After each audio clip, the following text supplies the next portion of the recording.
First of all, I would just say Taiwan is not an easy country to do business in. Okay. But I love Taiwan, I think more on a personal level. I come from South Africa. I've done a lot of business in sub-Saharan Africa. A lot of foreigners romanticize doing business in Taiwan.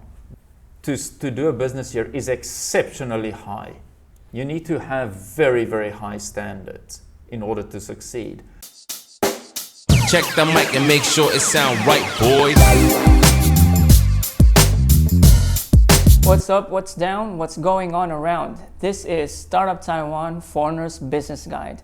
I'm Paulo Leasing, founder at MillionDC.com. This YouTube channel and podcast are offshoot of my book, Startup Taiwan Foreigner's Business Guide, published in Q4 last year. This channel will find answers to your questions about how to start a business in Taiwan. So leave those questions in the comments section below. Enough about me, let me introduce our guests. Andrew Klerck is from South Africa. Currently based in Taipei, Andrew is the founder of Abled Minds Taiwan, a social welfare initiative to create a network for the physically disabled so they can start and engage in entrepreneurship. As a person with legal blindness, he knows full well how difficult it can be just to navigate everyday life, much less engage in something as complex as starting a business. In addition, he founded the Taipei Impact Entrepreneurs group to foster support and creativity among entrepreneurs in Taiwan. Andrew, welcome to the show. Thanks so much, Paula. It's a great privilege and honor to actually sit down with you. I think we met last year, March or something. Yes. We did our first quick thing. And we've bounced back and forth quite a lot with events and doing things together, but we've never had a time or a chance to sit down and actually chat. And do you know that this is the first time that the roles are different? This time, I'm the one interviewing you for our show. And it's high time that the people know what you are doing here in Taiwan. That's the reason why I brought you here to the show, for people to know what you're up to in terms of helping foreigners establish their businesses here in Taiwan. So first question, why Taiwan? Or what brought you here in Taiwan? Oh, okay. Like most other foreigners, I fell into Taiwan and then immediately fell in love with it. But okay, it was about 16 years ago. I was living in Thailand,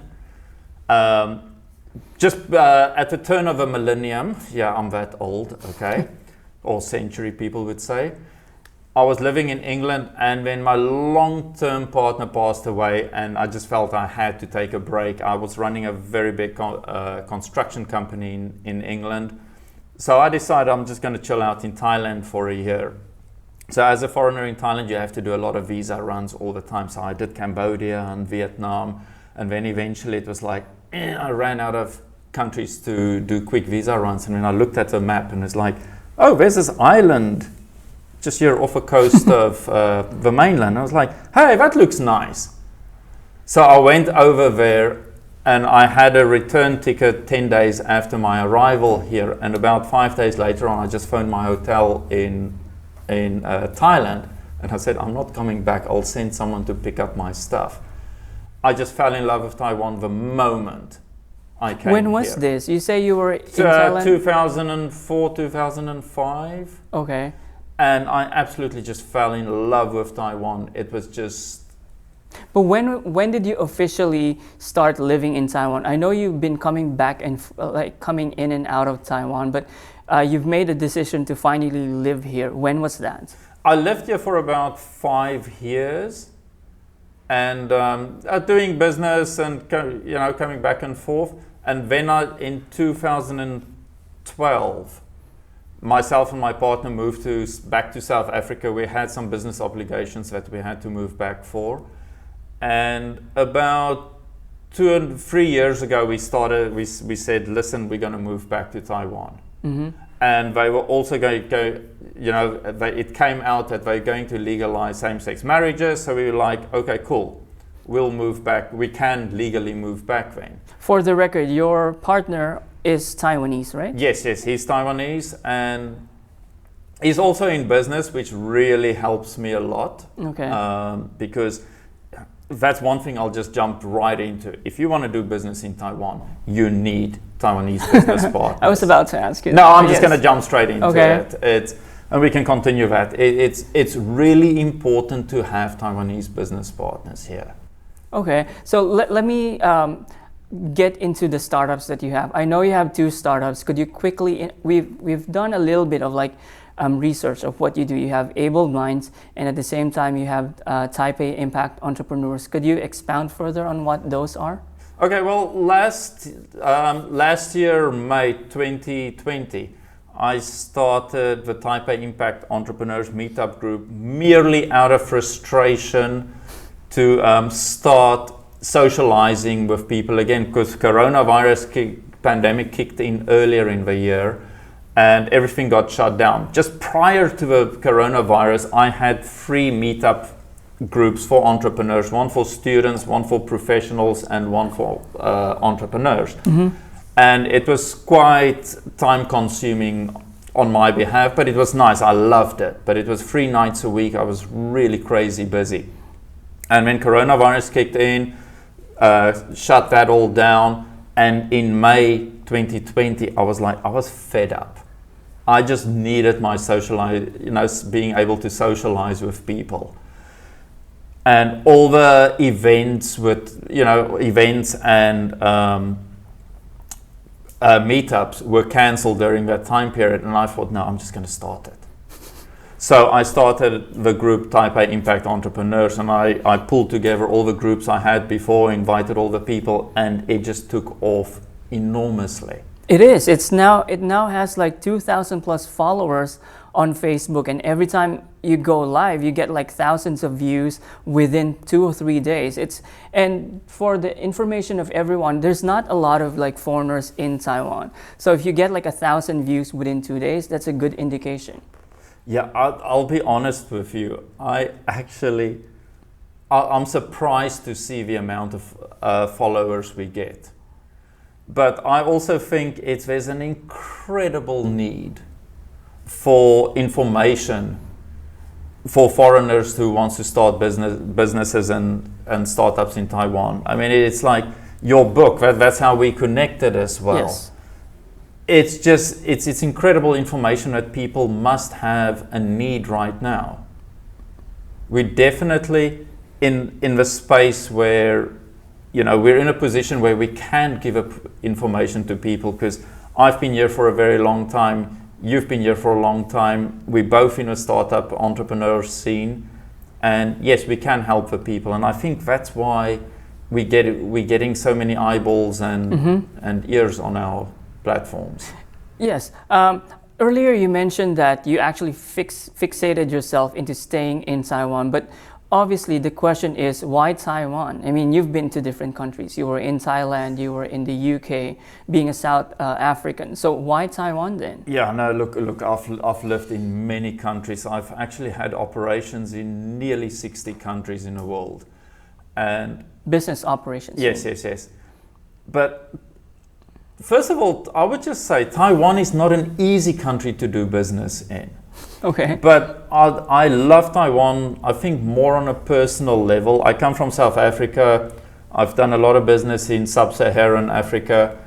It's not the safest countries in the world. It's very corrupt. It's if you're not corrupt, it's very difficult to do business there. Mm-hmm.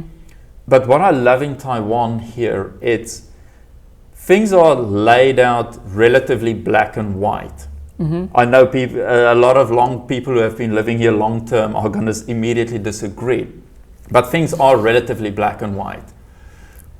But they always leave scope for changes or for other things. Exactly. That's the reason why we have this show. It's because we want to raise awareness on what foreigners think about Taiwan, so that the government or any part of the sector could listen in and then make some changes. So sorry to cut you. Continue. No.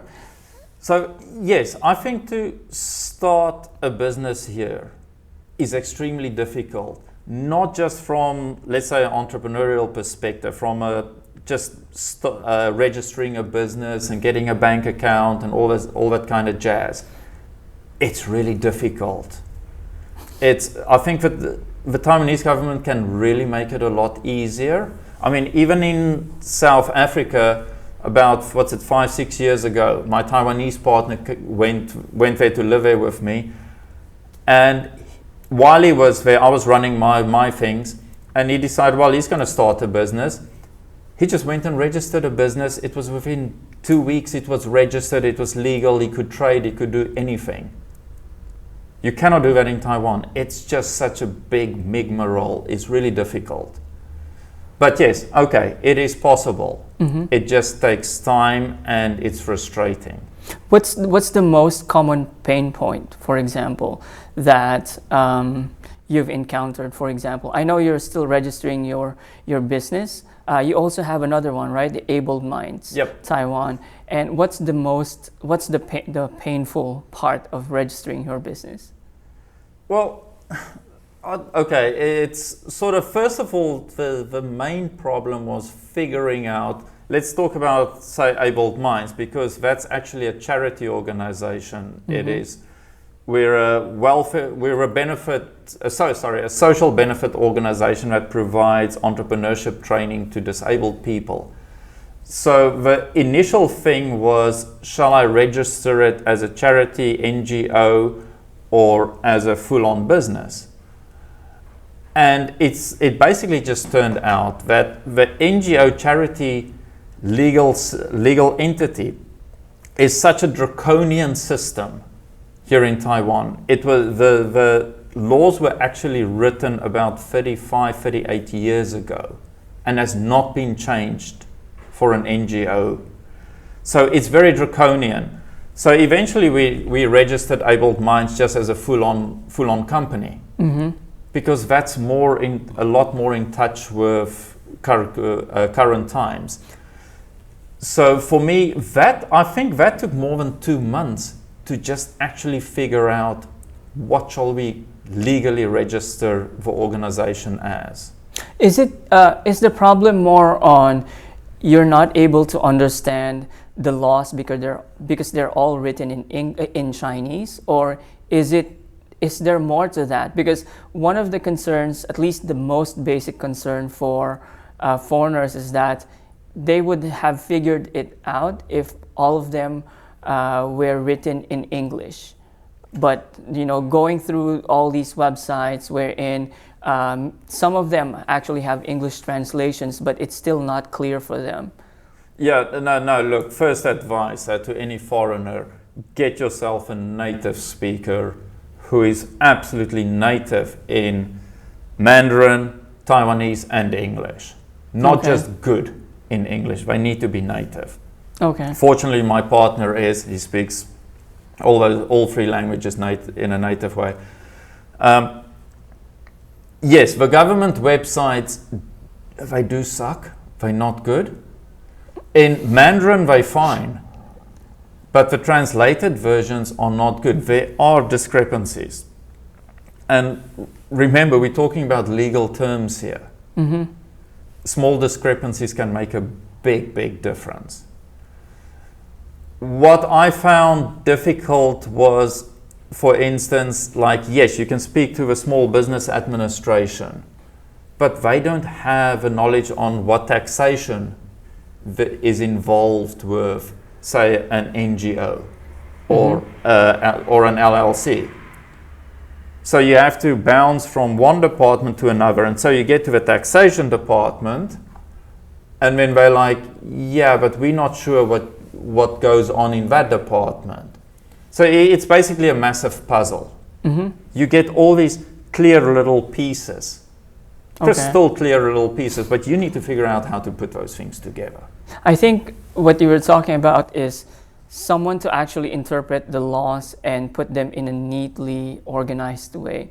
Because at the end of the day, business registration is easy. Like, as I have written in my book, it only takes 6 steps from from identifying your name, the business name, down to officially registering your business. It looks like a straightforward, but somewhere in between the lines are interpretations of where your business classifies and how you should be doing things, for example. Yeah. Look, if you're going to come in and you're just registering a straightforward LLC, that's fine. Just read your book. It's there. It's spelled out in clearly and perfectly. For me, it was just more about what am I going to register it as. There are lots of different implications between an NGO and an LLC. So that took a long time, and that was frustrating because I'm an incredibly impatient person. I just want to move. Okay. And yes, that took up a lot of time. So talking about you as a person and as a South African in Taiwan, what's the most common misconception that of a South African? Well, let me rather throw it this way. I think I'm a rather special case because I'm blind, visually impaired blind, and I do walk with a white cane. And being here in Taiwan as a foreigner, I've been here for a long time. I get very mixed emotions from people. Like I would sit around a table, and people would come into the meeting, and we'll talk and we'll discuss and we'll talk business. Everything is perfect, and then we'll go out for tea or coffee or something like that, and then they're like, "Oh no, he's disabled." Okay. And it's literally things will break down. But this is only more amongst the older generation of Taiwanese. Okay. I'm not shooting them down or complaining about it. It's just it's difficult to say how people treat me as a foreigner because being perceived as disabled, I do get very different treatment. I get exceptionally good treatment from other people. Okay. I mean, I just walk for 5 seconds on the street and I've got someone hanging on my arm willing to help me and walk with me and talk to me. I just love it. I'm never alone. How's your Chinese? After so many years, pretty bad. Okay. But I will say, okay, that is quite a big issue. Yeah, let's talk about that. I mean, yes, my Chinese is not that good. For business, I will not use Chinese if I'm a foreigner here, unless you've studied Chinese up to a very high level or you've lived in one of the Chinese-speaking countries for a long period of 10 years or something like that.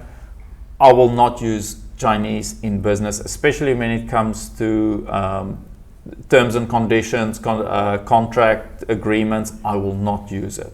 But Taiwanese would still put a little bit more of quote unquote respect if they know that you can actually speak their language. For example, most of the time I feel alienated every time I get into like a group of people talking in Chinese and I couldn't really answer back in Chinese. So I really try my best to really be part of the conversation by giving my opinion in Chinese. So when I ask about your Chinese speaking ability, it's basically down to the basic things like saying things in a not so complicated manner. 100% true.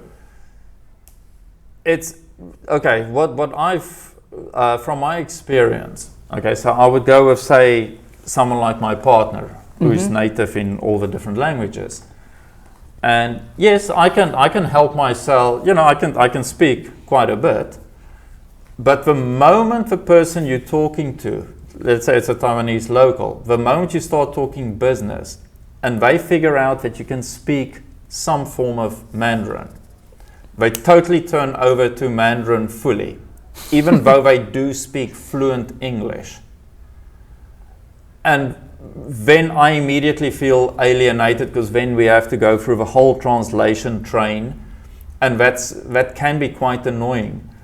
The vast majority of Taiwanese business people, especially in the bigger circles, speak fluent English. They do, yeah. So I try to push it towards like, I don't understand you. I don't know, so to trying to keep the conversation in English. But when it comes to signing contracts, of course, most contracts are signed in Mandarin here. So you do really need somebody you can trust and rely on, preferably not somebody that they appointed.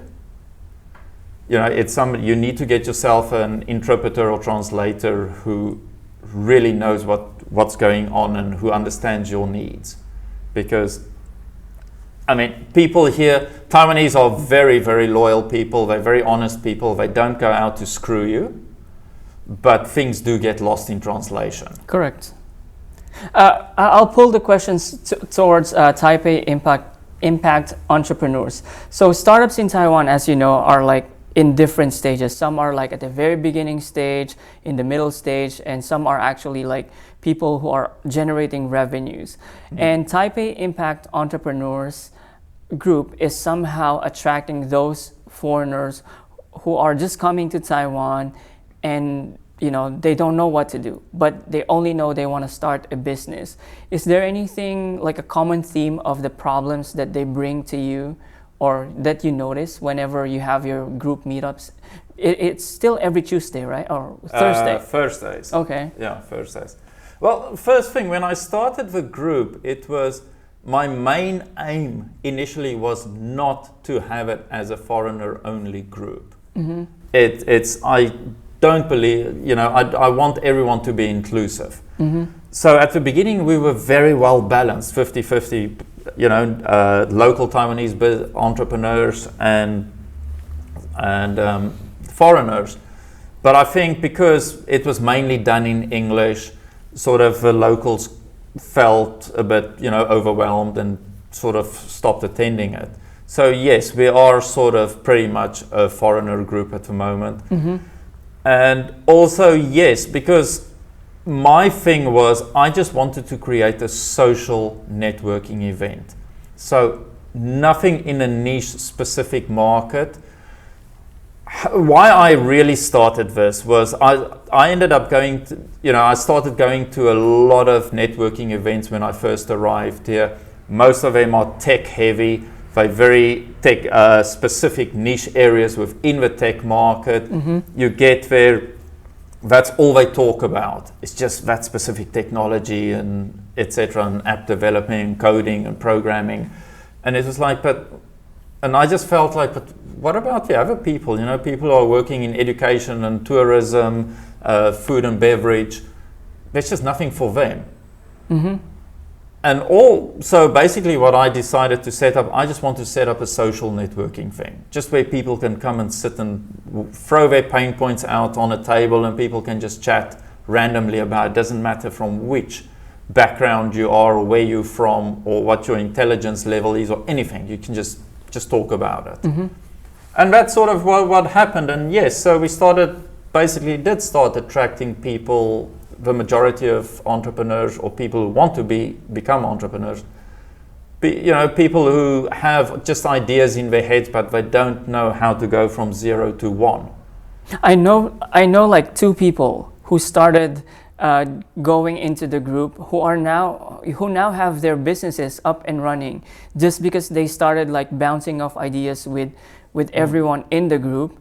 And then they try to get, you know, every other people's opinion about their businesses, and now they're actually into running the businesses. And this is happening during the 2020, the pandemic year, basically.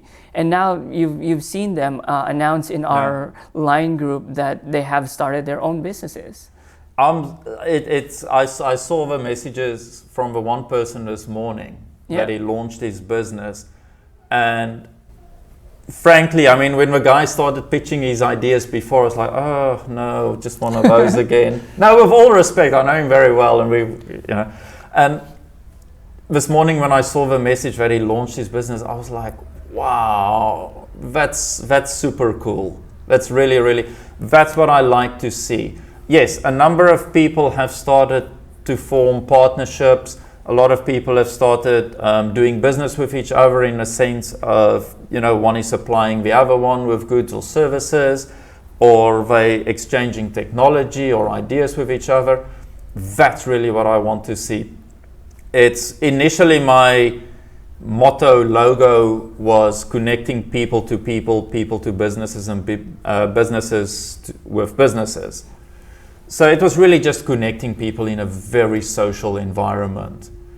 We are sort of migrating a little bit more towards doing more talks from getting professional people to come and do some talks. It is working well, but I'm still sticking to my guns. I want to keep it and I will keep it as a social event. And also, what I found when I was going around to other events, they charge so much money to go to the events. And from day one, I said, I'm not charging for my events. This is like, why should people be paying money to network and to be, we're all poor, we're all broke. We're all trying to make ends meet and start a business. The last thing you want to do is start spending a couple of $100 every week just networking. Yes. And I think that model has worked very well. That's why we're pulling so many people every week. Yes, and this event is actually held at a cafe in Ximen, and it's quite cramped, if I may say so, but people still flock in there, like they go up all the way to 10th floor. And then you see them, like they really just, like hug one table for them for this Impact Entrepreneurs group. I need to pull back to that question of some of the concerns that were raised by foreigners who go to your group. Is there like a common theme that they say, hey, Andrew, my problem is this? Yep.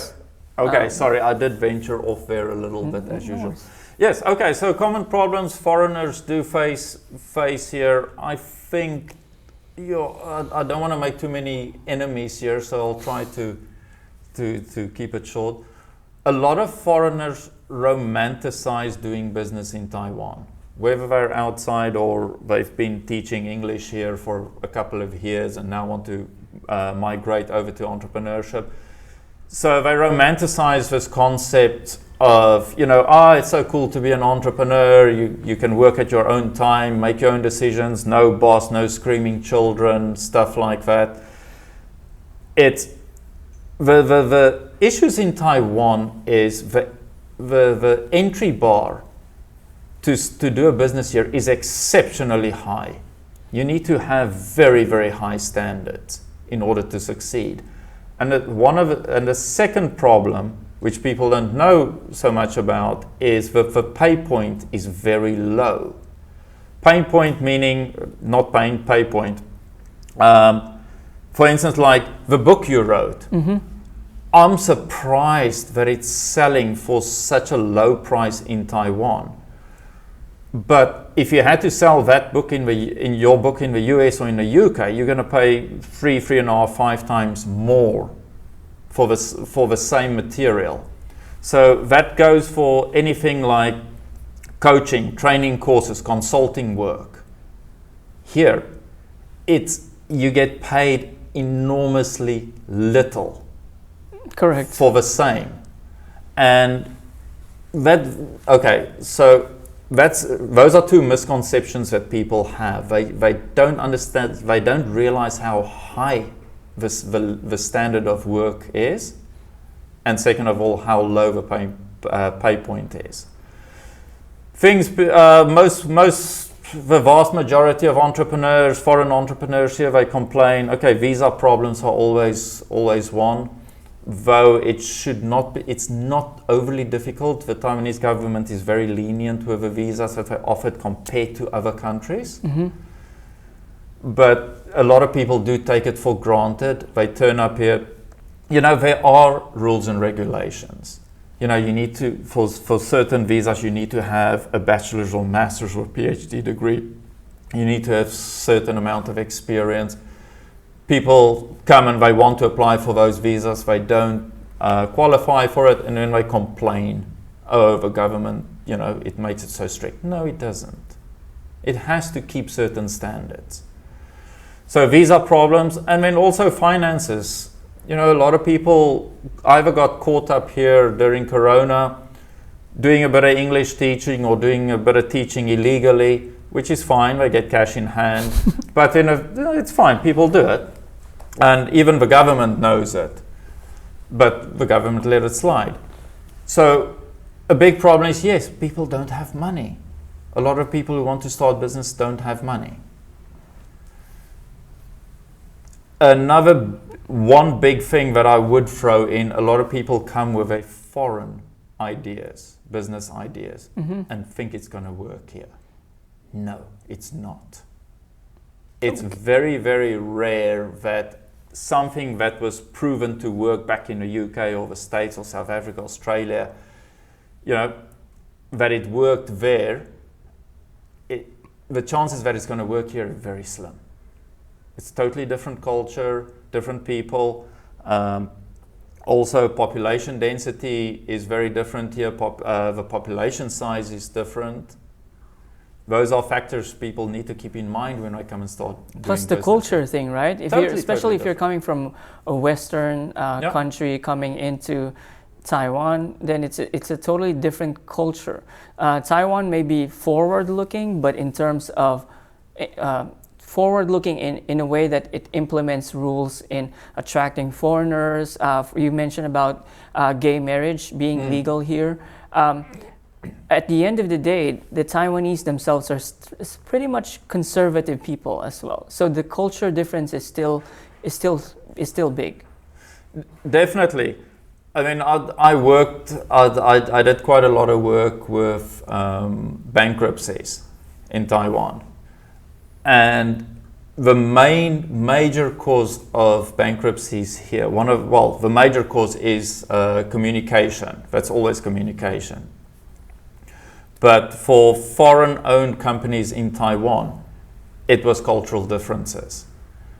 And it can be very small things. Okay, I've been here for a long time. I get frustrated when we have to start communicating about terms and conditions. The back and forth, everything gets repeated 5 times over, and when it gets asked, the same thing gets asked from a different angle. Whereas from my Western perspective, it's just read the contract and then sign at the bottom. So here, decision making can take so long, for instance. Okay. And that can be very frustrating, and it has to be done very in detail. But it's just, that's how they do things. So suck it up and deal with it. Okay. Otherwise, I find business, like I said earlier, Taiwanese are very trustworthy. I've never been, put it in the words, I've never been screwed over by Taiwanese. I think, if I may qualify that, in my book I mentioned about guanxi, which is basically like a relationship that you build over time. And I think once you cross that guanxi barrier, then that is where the trust happens. But before that, there's a big wall basically that is between a foreigner and a Taiwanese. But once you break that, that's where the trust comes in. Correct me if I'm wrong. Yeah. I mean, loyalty here is absolutely the alpha and omega. It's you have to build loyalty and trust. And it's not difficult to do that.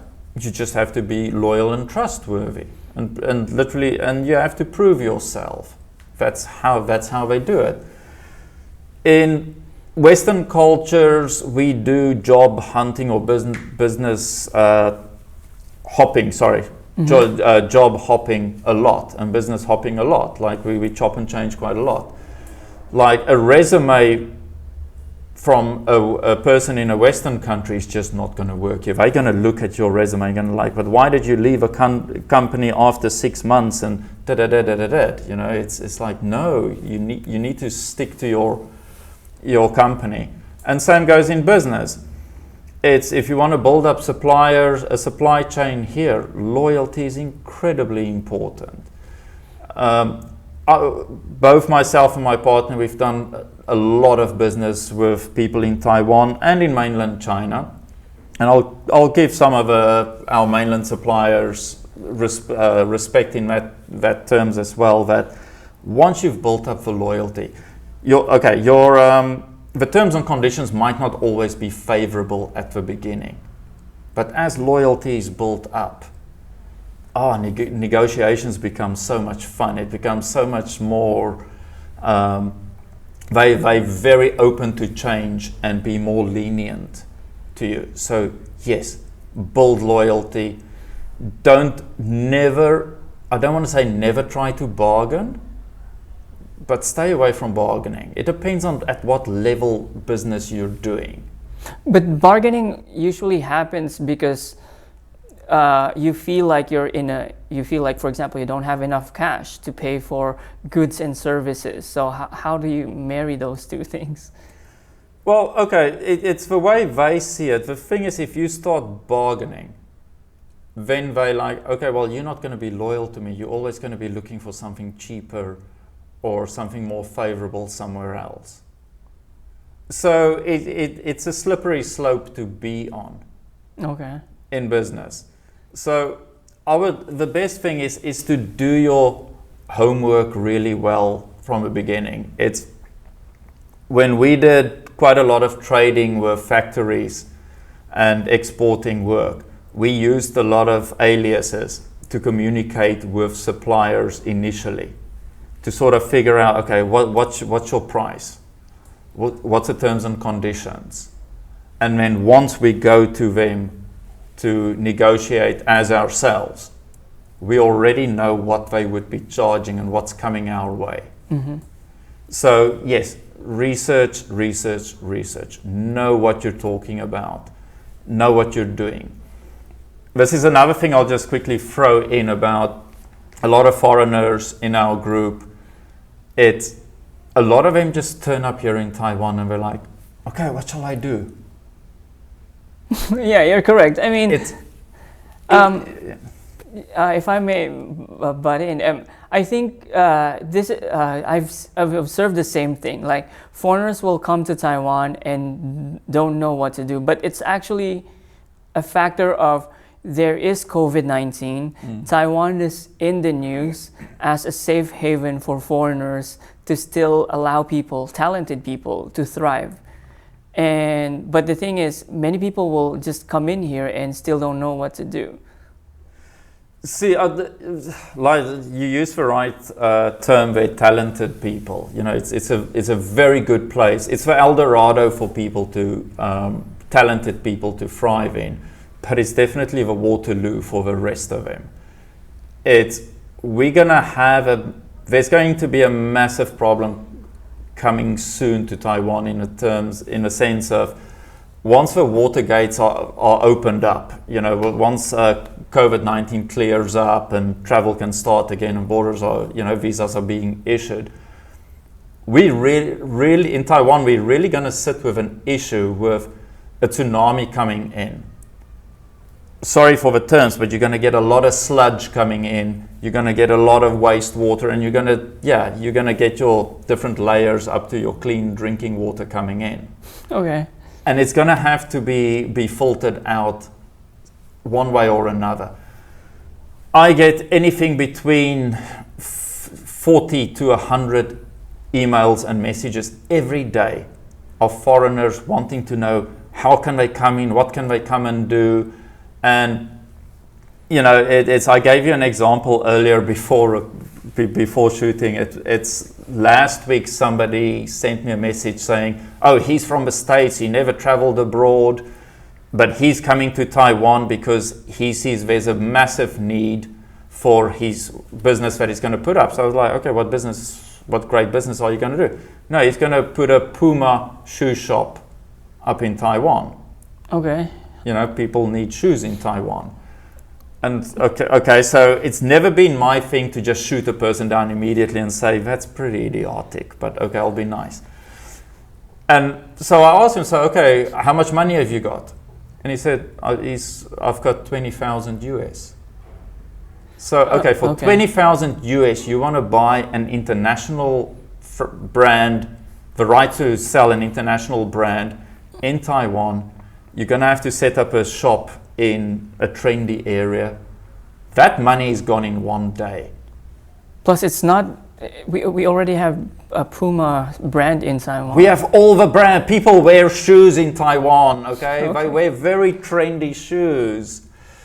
But I'm just bringing this example out, okay? This is quite an extreme example, but it's not an out of the ordinary one that I get.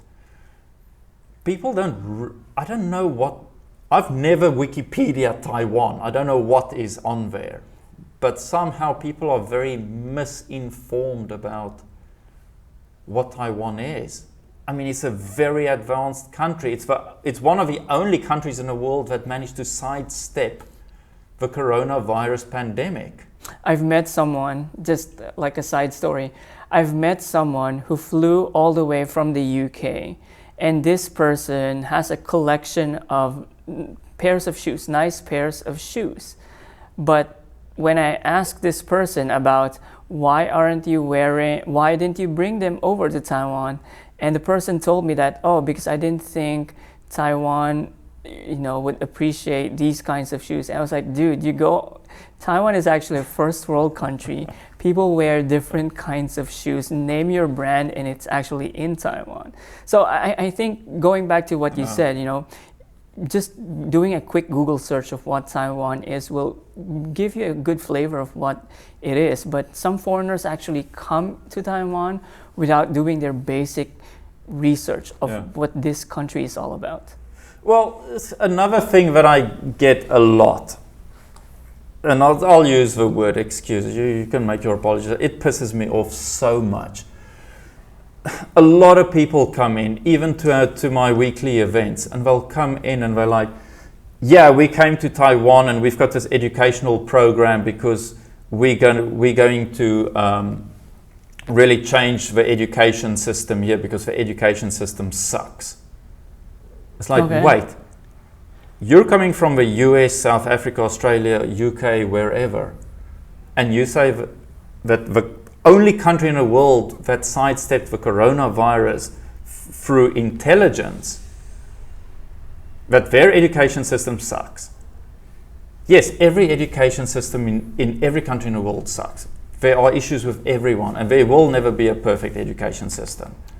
But how dare you come from a place like the US, South Africa, wherever, and say you're going to come and, change the education system here? It works for them. Okay, so the argument would go like a person would say, yes, but high school kids are sitting in classrooms for 10 hours a day. Mm-hmm. And with my education system, they can learn the same amount of things in 3 hours. Yes, that's true. What must the kids do for the other 7 hours of a day? Sit on the street corners like they do in America and in the UK and shoot up drugs? No, parents work full day long. That's the culture here. Mom and dad's working 14 hours a day. They want the kids to be at school. That's how it works.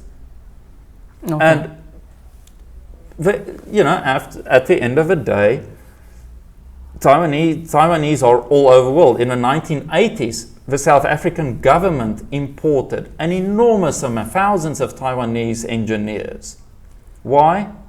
Because they're highly intelligent people. And speaking about Taiwanese engineers, Google has actually set up like one of the biggest offices or one of the biggest satellite station in Taiwan, where they actually hired a lot of Taiwanese engineers. Well, so many of the large corporations, giant corporations, are moving over here, and it's not because of the foreigners here. It's because of Taiwanese engineers. That's it. I think basically what we raise here, I think it's more a minority of the foreigners who think that way or who have that misconception about Taiwan. The vast majority of them, they hear on. I want to say gold cards, not green cards. They're here on gold cards, highly intelligent people. They're here to bring value and have an impact and really to help build to continue building the country. Mm-hmm. The Taiwanese government has done an amazing job, especially the current government. They've done an amazing job. And they definitely need to get more credit Okay. Let me. Okay, I think we've exhausted that topic in full. I want to ask about Abled Minds. So I know for a fact that Abled Minds Taipei is basically a version of what you have started in South Africa, which is Abled Minds. I want you to expound on it, and what are you trying to do here in Taipei? Okay, so Abled Minds Taiwan. Oh, Taiwan. Yeah, no, it's the same place, man. Abled Minds Taiwan, it's a social benefit organization. So basically what we do is we provide training to people with physical disabilities. I obviously resonate with people with physical disabilities, being blind myself, and we provide entrepreneurship training to them, and then also to give them the support when they want to start a business. So people would come to us with their business idea. I don't give people business ideas. They must come up with their own. And then we'll help them to develop a business plan. I come from a financial investment background, so I know pretty well how to get investment for businesses. And then we'll help them to get investment for their businesses and also further support as they need it. Because come on, it's really tough to be a one-all show. Correct. I know also that the version in South Africa, you were able to make it as big as 1 billion US worth of like fund to help all these people. How are you making it the Taiwan version? Because earlier you mentioned that the Taiwan version cannot be an NGO. Rather, it's a straightforward business. So how are you transforming it? So that's the first question. And the second question is, are you targeting just the foreigners or the Taiwanese? And what's the approach for this? Okay, I'll throw your questions around a bit. It's pretty much basically all the people we're working with are only Taiwanese people with physical disabilities. Okay. To be honest with you, I have not come across another foreigner yet with a physical disability, but yeah, we just haven't crossed paths yet. So we're focusing heavily on university students with physical disabilities because they're highly intelligent people, they're independent people. Soon they will be free to go and either get a job or start a business. The chances of them getting a job is absolutely zero. Or if I do get a job, they're going to be stuck at the desk right in the back of the office and hardly ever get a promotion. So what we're providing is a platform for these university students with physical disabilities where we help them to start their own business once they graduated, and we sort of introduce them to the whole entrepreneurship environment. Is there going to be like a physical space where they could go and... We are in a process of setting it up. We've run into so many concrete walls, unfortunately. One thing I can just say to anybody, I have come across a number of foreigners here who want to start NGOs and charity organizations. Just bring a bag full of money with you when you want to do it because we've burned through nearly $500,000 already in less than a year. And this is no joke. And we're still struggling to get up programs for it. We're sort of at a point now where we actually need to start doing fundraising and getting donations. And it's not easy. To get back, so your question, okay, so we're working with local Taiwanese people, mainly. And we're focusing heavily on the education sector. We want the people that we're helping, we want them to be able to set up businesses so they can help other people. Okay.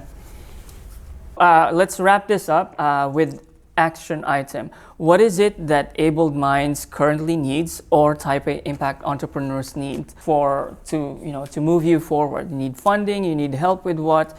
This is the part where you could ask our audience. We've got a very, very interesting year planned ahead. Of course, things don't always work out as you plan it, but we're going to grow let's just go with Impact Entrepreneurs. We're going to grow it massively this year. I'm very fortunate to have some very good guys in my team and who support, really, really good support. So what we're going to do is we're going to have a huge amount of online events and not just our weekly Thursday night events, and we're also incorporating a lot of weekend events. What we need is we want people to participate. Whether you're living in Taipei, outside of Taipei, or abroad, we're going to open it up to everyone, everywhere. Do participate, do join us. It's going to be fun. We're going to bring a lot of value, especially, for people who are sitting abroad and they are contemplating, should they come to Taiwan, start a business here or just come chill out, check out the place here. It's going to be very meaningful to them because they're going to get an absolute first-hand insight of what are entrepreneurs doing in Taiwan. So what we need is join us, check us out, and participate. Feel free, send messages. I'm used to mountains of emails every morning. That's cool. We had you on there before you became super famous, and I won't say we made you famous by any You made chance, me famous. You can take credit for that. No, that was so cool. You made me famous. That was really cool to catch you before you shot up to stardom. I'm not famous actually. But no, that was cool. Yes, no, it's really nice because our group is really for people who are thinking of how can they become an entrepreneur, or perhaps we've actually got quite a number of people who are lawyers, doctors, engineers, and they just want to merge over from that very high professional status over to starting doing their own thing. But they're not sure how to do it. We've got a lot of students who want to pursue entrepreneurship. We've just got a lot of people some people just don't know what to do. And also we've got people with, they want to turn their passion for photography or video work or art or leather crafting, they want to turn it into a profit. For able minds, what's your action item? What kind of help do you need? I just need the government to slacken the regulations on it. Now, we're dealing with a lot of issues with the government at the moment. So I would say it's going to be a what do they call it? A love project in motion. It's going to take a while to get it up and running the way I wanted. We had to pivot a number of times. But I know at the end of the day we will achieve our goals and what we wanted to. It's just time consuming. But currently, we're moving forwards.